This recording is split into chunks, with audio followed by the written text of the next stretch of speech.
Bueno, estamos en un programa más de Pantarrey, este podcast que desde que comenzamos estamos hablando y diciendo que todo fluye, como decía Heráclito de Éfeso. Hoy tengo un invitado muy especial. Es el doctor Leonardo Alejandro de Alba Salazar, para mí alias Jano. Muchas ¿Cómo estás, gracias, Juan Jano? Pablo.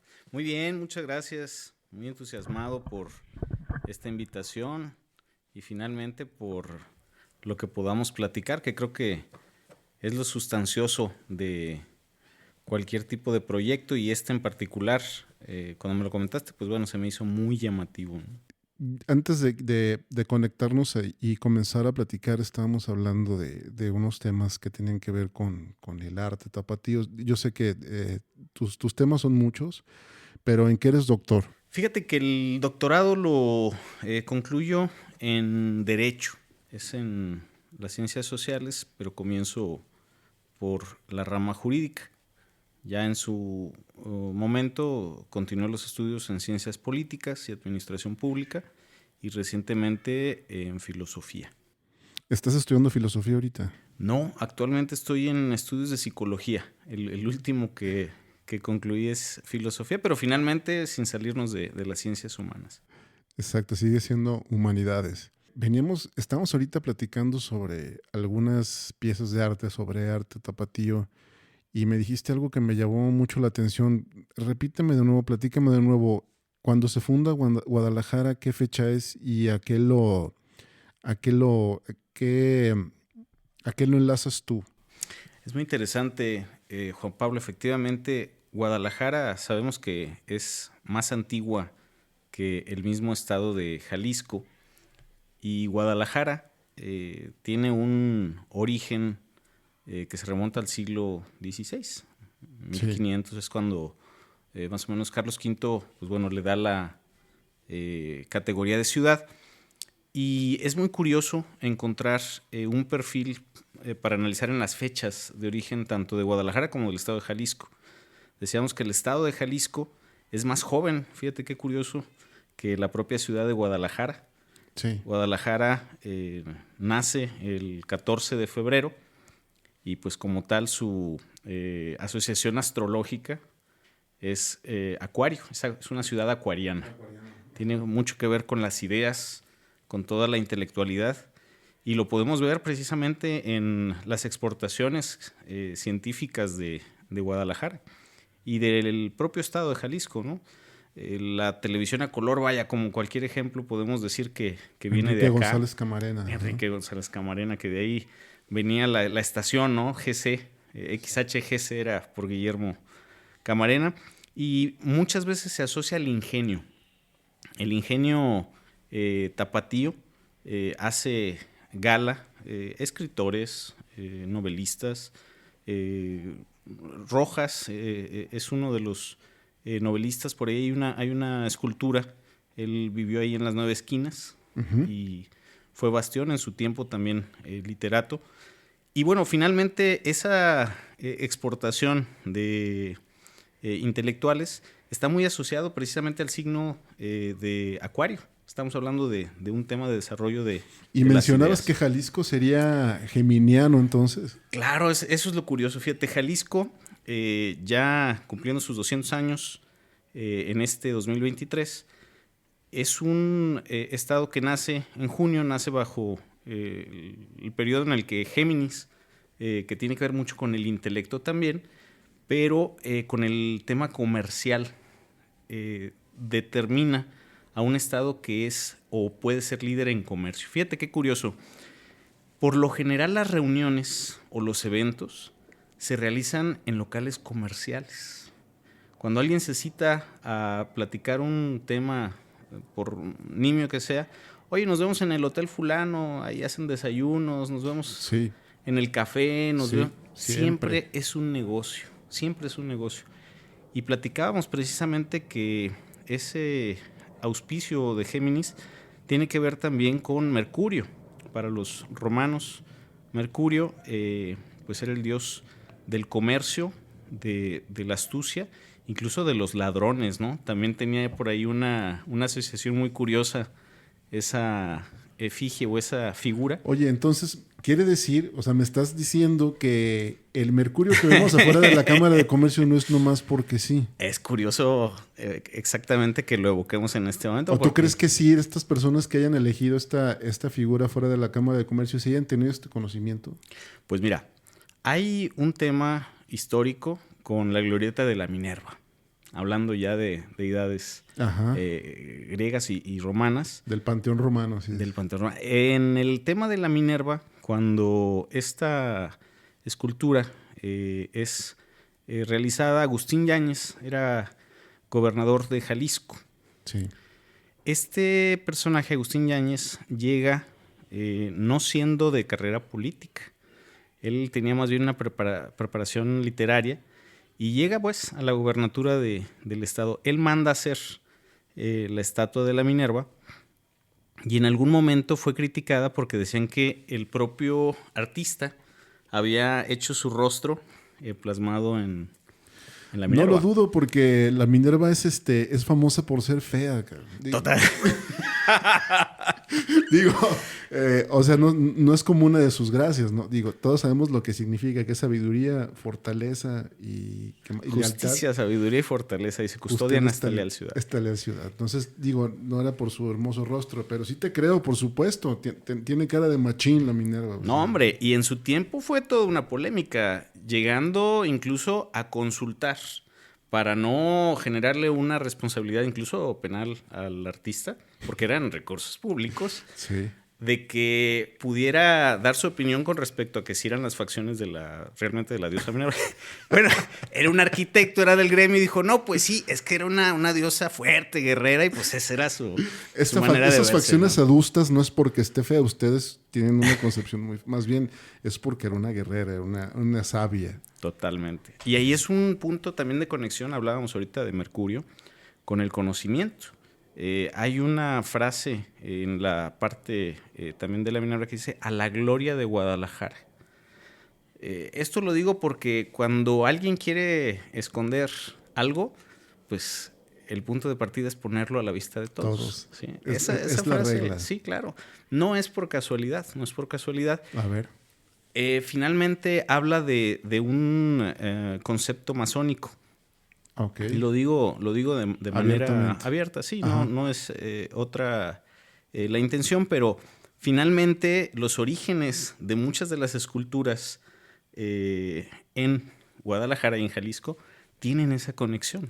Pues es que desde mi poco entendimiento, mi poco conocimiento, todas las figuras que han sido líderes políticos en Jalisco, no sé qué porcentaje estamos hablando, pero muchos son de extracción masónica, de masones, ¿no?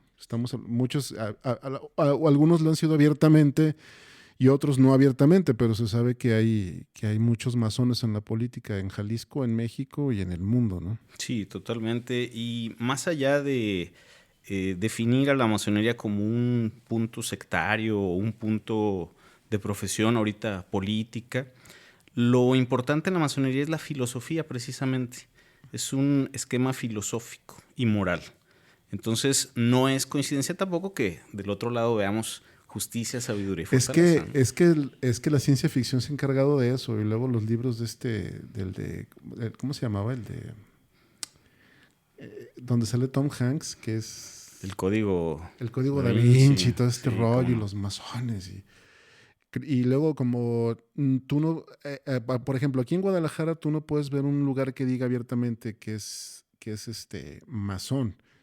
Yo, por ejemplo, me acuerdo en un viaje a Zacatecas vi un lugar con el triángulo con las herramientas de la masonería más abierto, ¿no? Hay lugares donde es más abierto. Aquí en Jalisco no es tan abierto.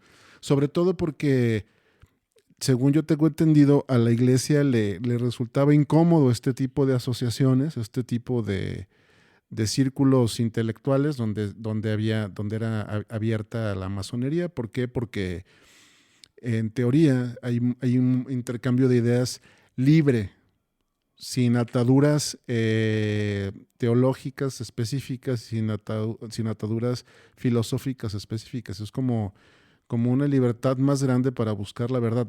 Esto es desde mi punto de vista muy somero y por fuera, ¿no?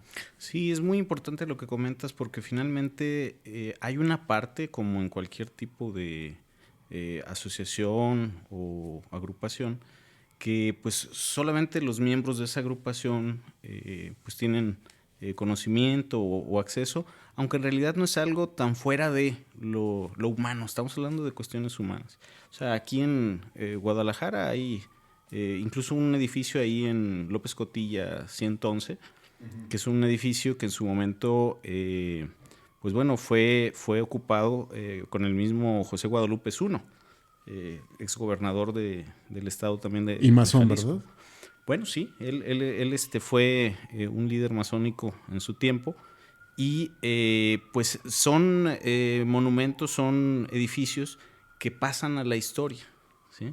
Más allá del tema masónico, por trascendencia, qué es lo que hizo cada uno de estos personajes en pro o en beneficio, ¿no?, de la sociedad. Y hablamos de que Guadalupe Zuno fue uno de los fundadores de la Universidad de Guadalajara, ¿no? Totalmente. De hecho, él venía de Jamay aquí en Jalisco, allá en los alrededores de Chapala. Ujú. Y la carta fundacional de la Universidad de Guadalajara también mantiene un simbolismo muy curioso, ¿no? Es un árbol con Sí. unas especie de columnas. Está muy interesante. Pues hay que darle vueltas a eso. A ver, ¿y qué es lo de las frases que de la Minerva? ¿Por qué decías que también tienen que ver? Puedes encontrar incluso en la red mucho esa frase, a la gloria de. A eh, la gloria. Finalmente, al hablar de una figura central, ya hablemos en la masonería, pues hablas de un gran arquitecto del universo. Ok. ¿Sí? Esa es una denominación muy conocida y tiene que ver con la masonería. Para F- cultura general, masón viene de maison, sí, de la Francia, del francés, ¿no? es correcto, es el Que es albañil, constructor o el constructor. albañil, es correcto, es el que Ujú. construye. Entonces, finalmente, lo que está implícito es un concepto filosófico de construcción. Y hablábamos, un concepto de construcción en filosofía moral y ética.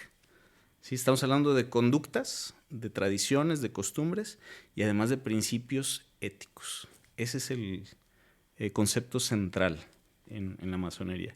Y efectivamente, mucho viene de Europa, ya que la masonería, pues sobre todo en Inglaterra y Francia, es donde hunde sus raíces formales, ¿no? Aunque finalmente es una actividad como cualquier otra de carácter, insisto, humano y cultural. Entonces, pues te vas a encontrar conceptos parecidos en algunas otras latitudes del De mundo. hecho, hay un concepto muy parecido en Los Simpson. ¿Te acuerdas de los magios? Ah, claro que sí, sí, cómo no, abiertamente, ¿no? Abiertamente fue Y un ahí, tema. o sea, creo que están hablando de eso también, ¿no? O sea, Sí, definitivamente, definitivamente. Y curiosamente se aborda muchas veces con humor, porque pues como actividad humana pues también no escapa a lo hilarante, ¿no? Que de repente puede llegar a resultar pues algunas cuestiones ritualísticas o de formalismos, pero que finalmente pues no dejan de ser una interacción humana. es que en muchos de los, digo, es que si te pones, si te vas a reír de los rituales, pues híjole, todos tenemos muchísimos rituales que hacemos para muchas cosas diario y por supuesto que en muchos tipos de uniones humanas, de donde se junten muchas personas, de seguro va a haber rituales, ¿no? En los estadios, o sea, en donde quiera hay rituales y por supuesto más en este tipo de asociaciones, pues los encontraríamos más seguido. Es que pienso que se volvieron temas de tabú por mucho, según yo, tiene que ver el punto de vista de dominante de la iglesia, que todo lo que no fuera ella, pues le daba como escozor y trataba de nublarlo de alguna manera o de que no fuera tan perceptible como la iglesia, pero estoy seguro que debe de tener muchas aportaciones positivas, ¿no? Sí, mira, es un concepto central tanto en iglesia, en la masonería, el simbolismo, el símbolo. La palabra símbolo tiene su origen en algo que va junto a, ¿sí? Es lo que va junto a. Entonces, cuando hablamos de un concepto, de una imagen, de una frase, de una palabra, cuando eso va implícito con otro significado, cuando se está haciendo referencia a otro concepto, en ese momento se vuelve un símbolo, se desgrana un significado que va en conjunto. Y eso lo puedes encontrar en muchísimas partes. Ejemplo, la propia catedral, con sus 2 torres, su pórtico, todo en 3. Vas a encontrar muchísimo el número 3. Una serie de losas blancas y negras al ingreso de la iglesia. Todo tiene un significado, obviamente. No es al azar, no es nada más por una Y esto es cuestión azarosa. porque la gente que estaba construyendo la catedral, había masones dentro de estas personas. Bueno, no me atrevería cuestión a que fuera la por iglesia eso, pero específicamente. finalmente el simbolismo te lo encuentras en cualquier... Okay.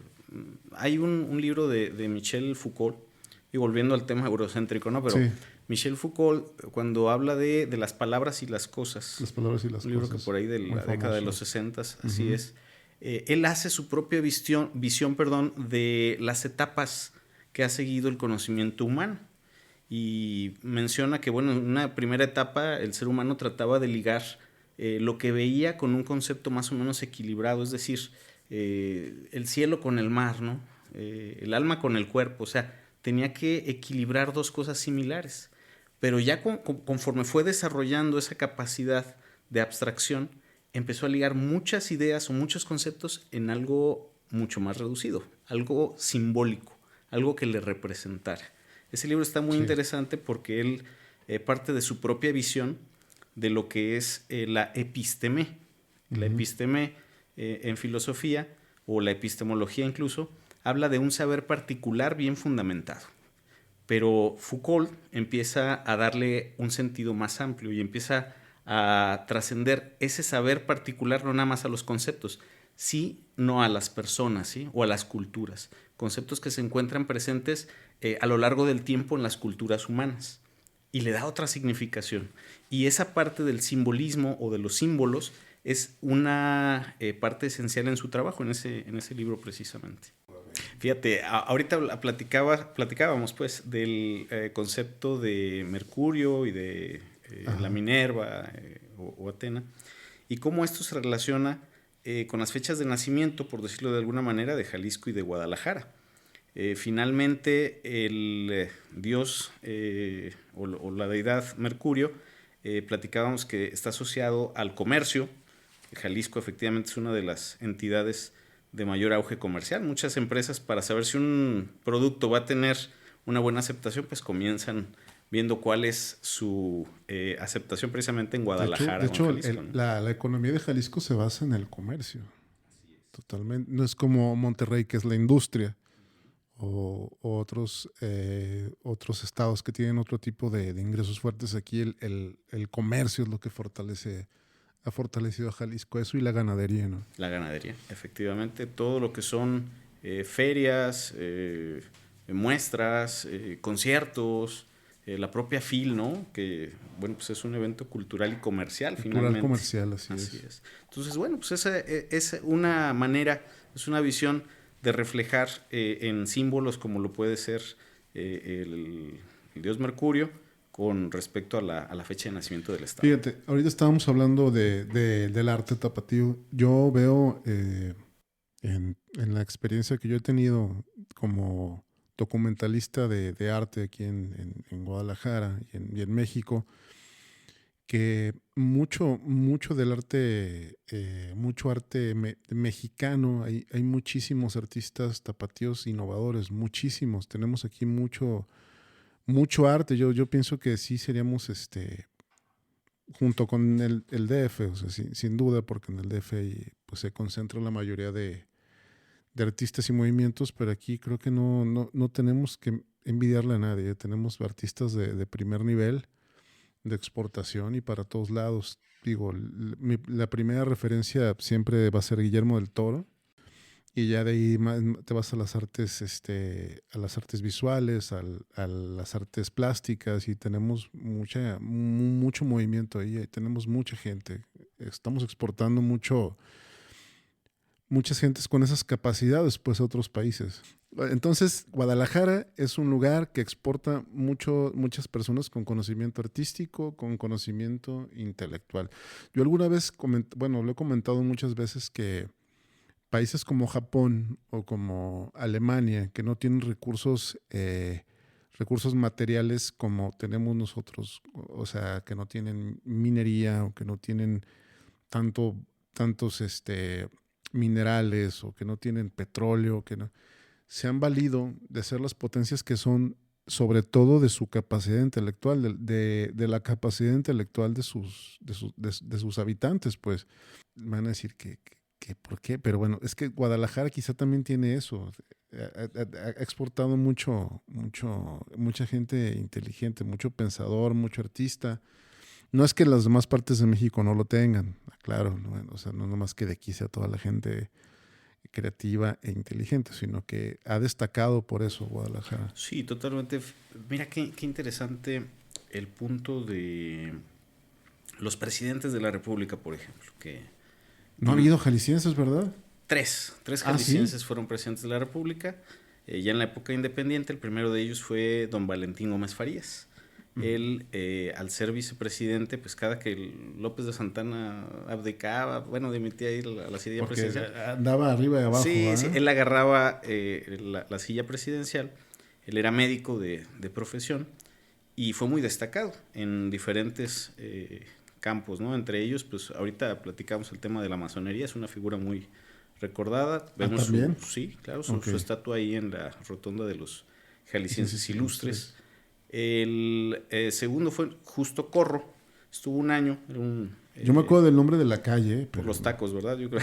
Exactamente, pero no. Sí, él es el segundo presidente. Me parece que sus restos siguen en el Panteón de Belém, si no mal recuerdo. Y el tercero de ellos, y aquí es el punto delicado, ¿no? Ya nos vamos al tema del ingenio, sí, jalisciense, e incluso la astucia, ¿no? Volvemos al tema del dios Mercurio. Victoriano Huerta. Ay, cabrón. Victoriano Huerta. Es una figura muy oscura en la historia nacional, ¿no? Bueno, vamos resignificándola. Finalmente, él de Colotlán, oriundo de allá, toma la presidencia de alguna manera de México, generando varios hechos debatibles por el tiempo que estuvo en la silla presidencial, pero también por los hechos sangrientos pues que lo llevan a tomar la presidencia, los asesinatos de Madero y Pino Suárez. Y muy curioso, genera el presidente, también por él, se genera el presidente que más poco tiempo estuvo en la silla presidencial, Pedro Lascurain, derivado del asesinato de Madero, pues toma la presidencia y dura 30 minutos. La presidencia de la República. Bueno, en lo que llegaba Victoriano Huerta y firmaban el papel para que él asumiera supuestamente la presidencia. Sí, es denominado después el usurpador por esos hechos. Curiosamente, después de eso no ha habido otro presidente de origen jalisciense, pero también hay Es que con ese tuvieron. Bueno. He ahí el tema de la resignificación. Si no se hubieran dado esos hechos, pues no sabemos si en realidad la revolución, como se dio, hubiera sido concretada en la Constitución de 1917, en la inclusión de las garantías sociales, obreros, campesinos y educación, que constitucionalmente hablando fuimos pioneros a nivel mundial en ponerlo en una constitución. Sí. Y todo eso derivó efectivamente de los hechos sangrientos originados, en ese caso, pues a la cabeza Victoriano Huerta y de origen jalisciense. Entonces, finalmente, recordemos que Mercurio también era el dios de los ladrones y de quienes tomaban lo que no le correspondía, pero generan un cambio. Es el origen de un cambio. Le han de haber tenido un chorro de velas prendidas ahí en el Priva, ¿eh? Fíjate que ha habido algo muy interesante en toda la plática que no nos hemos despegado, o tú has hecho que no nos hayamos despegado de la figura de Mercurio. Está muy interesante porque todo lo que hemos ido hablando ha sido sobre, creo, sobre esa columna, sobre esa viga, sobre ese, es lo que nos está llevando toda la plática y está súper interesante, cabrón. Y otra vez, Mercurio, regresamos a lo mismo. ¿Y tú crees que lo hayan puesto entonces en la Cámara de Comercio de Heredes, sí o no?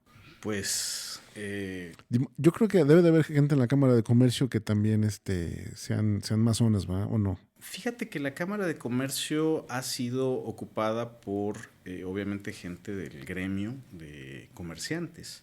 Así es. Y conozco muchas personas que también coinciden o concuerdan con la filosofía masónica. Y finalmente, pues no dudo que esté también presente la institución ahí, ¿no? Pero fíjate, eso está, bueno, a mí me resulta muy interesante porque en cuanto me dijiste Mercurio, Jalisco, Comercio, así, dije, ok, el Mercurio es Te extremo. hizo clic. Sí. Sí. Sí, finalmente Jalisco, bueno, pues todo lo que es Costa Alegre se caracteriza por la exportación, todo lo que son los productos del mar.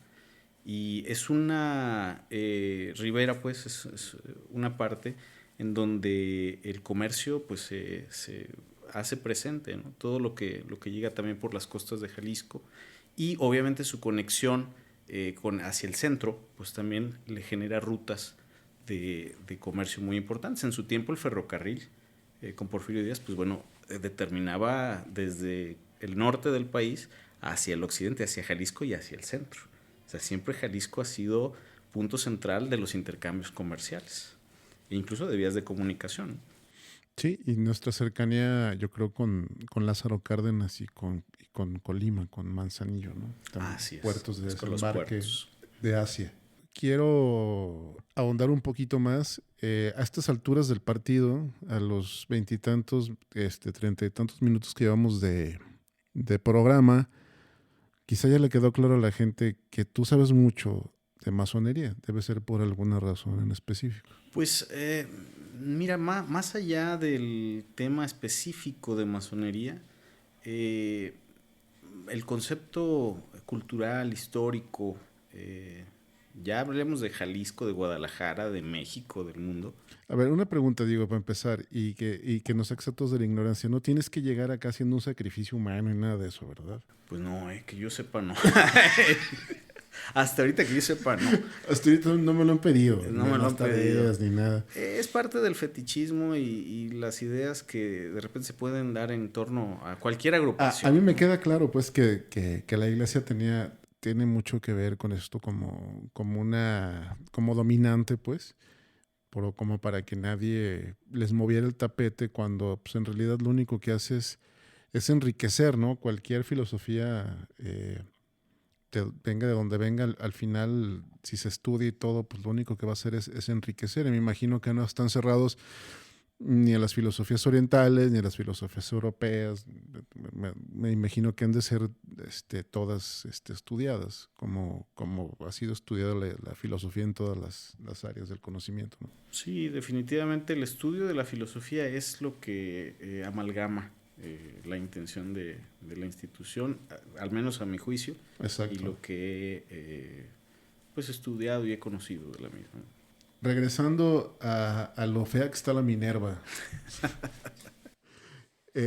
¿Recuerdas algún otro monumento tapatío que tenga que ver con los masones? Pues mira, al menos lo que se puede analizar, porque no hay propiamente algo que te lo diga, pero... Te voy a decir porque yo creo que sí. Sí. Y ya regresamos a la pregunta que te hice.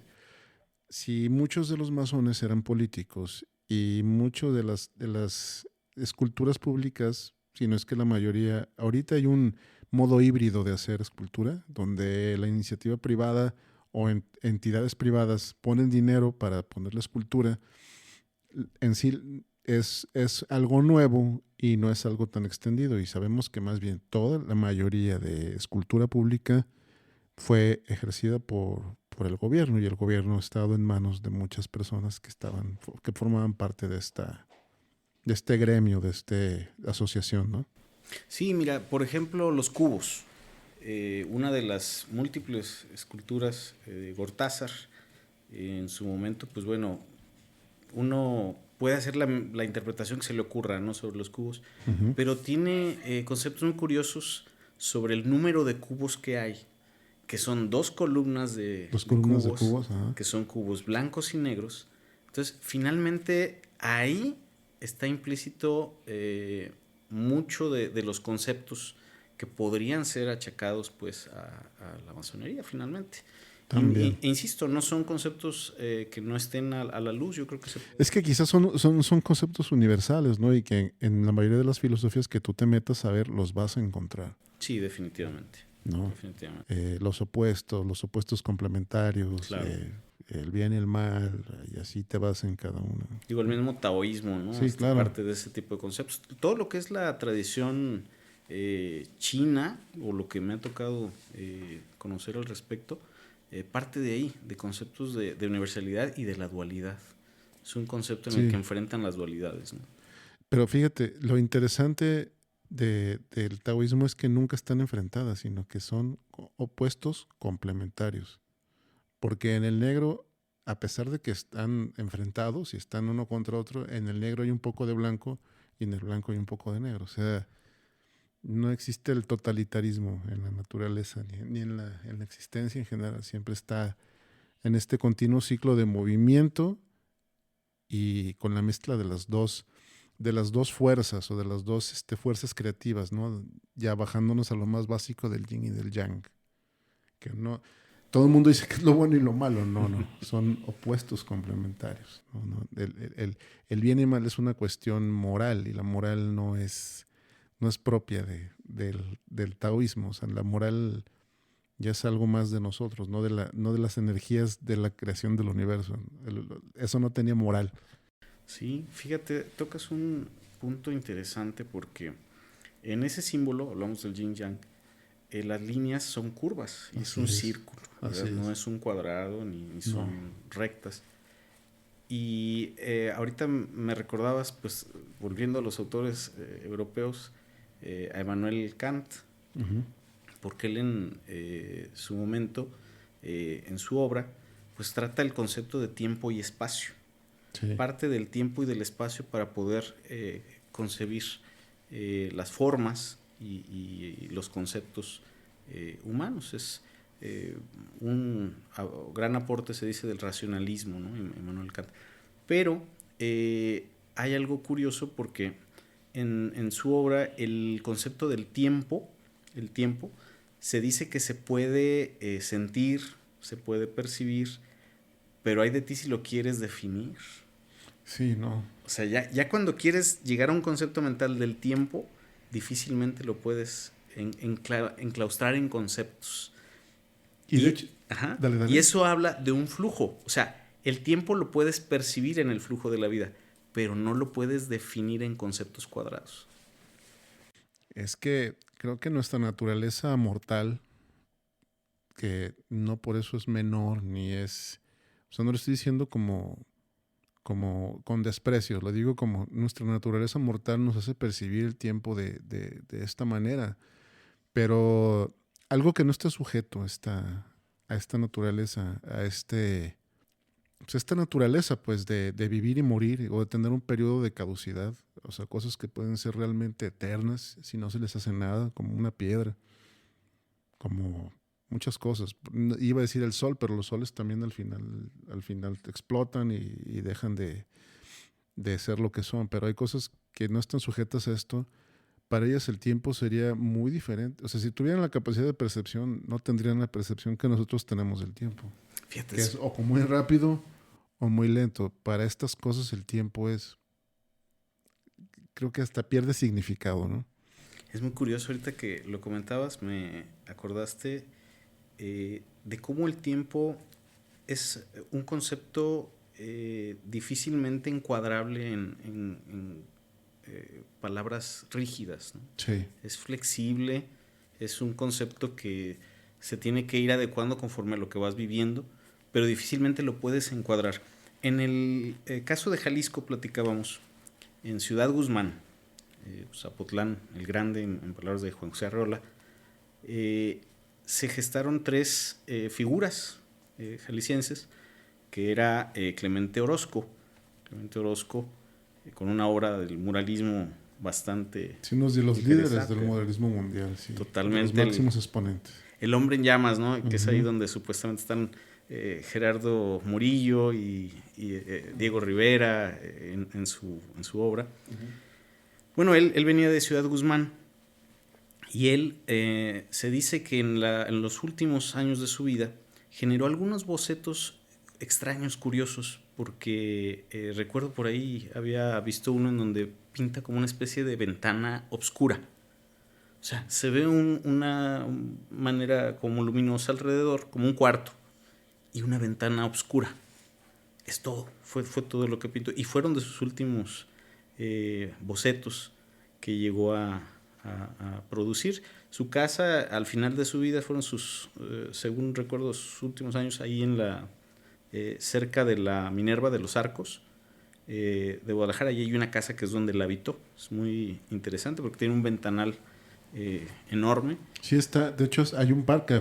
Hay un parque, ajá. Así es, y de hecho creo que hay alguna escultura de él. Había una galería ahí. Sí, es correcto, hacen algunas exposiciones. Yo conozco esa casa y luego hay otra casa que está en un lugar donde está una que se llama la Sala Silenciosa, que es una galería de arte, donde está ahorita obra de Gis, precisamente, y de José Dávila.